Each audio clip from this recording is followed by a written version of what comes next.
चलो जायरा, हम दोनों रेस लगाते हैं। ओके, रेडी, स्टेडी, गो।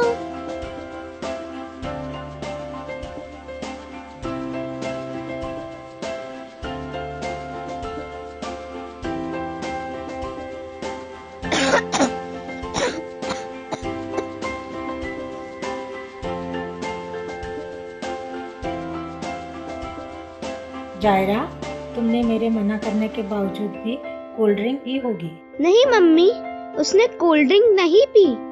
उसे तो खांसी होती ही रहती है।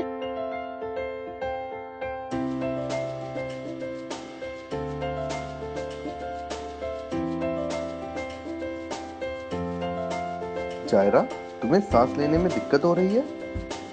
जायरा को इनमें से और क्या-क्या दिक्कत होती है?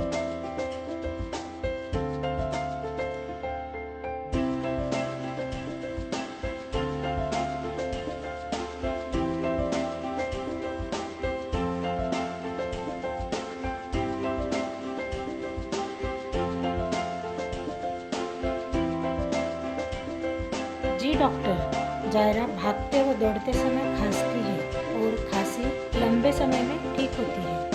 यानी जायरा को चाइल्डहुड अस्थमा है। अस्थमा? नहीं डॉक्टर, जायरा तो सही है, बस थोड़ी सी खांसी तो हुई है, वो भी नेबुलाइजर से सही हो जाती है। बस आप अच्छी सी दवाइयाँ लिख दीजिए। घबराओ नहीं, अस्थमा बहुत किस्मों का होता है और सभी अस्थमा रोगी एक जैसे नहीं होते। मैं जायरा को दवाइयों की फॉर्म में जल्दी असर करने वाले इनहेलर दूंगा। इससे उसे जल्दी आराम मिलेगा और नुकसान भी नहीं होगा।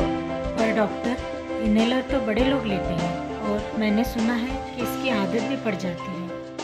नहीं, नहीं, बिल्कुल नहीं। इनहेलर पूर्णतया सुरक्षित हैं और सांस की एलर्जी के लिए प्राथमिक उपचार है।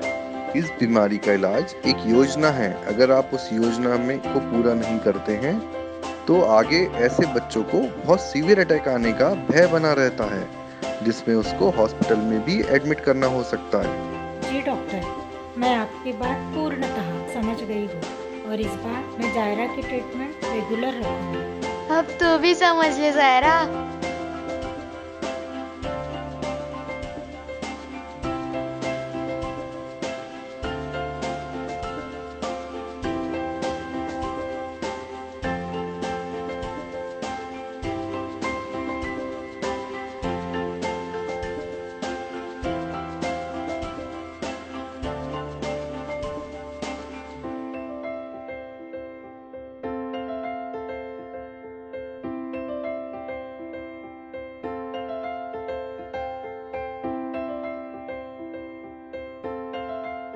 Pinky promise.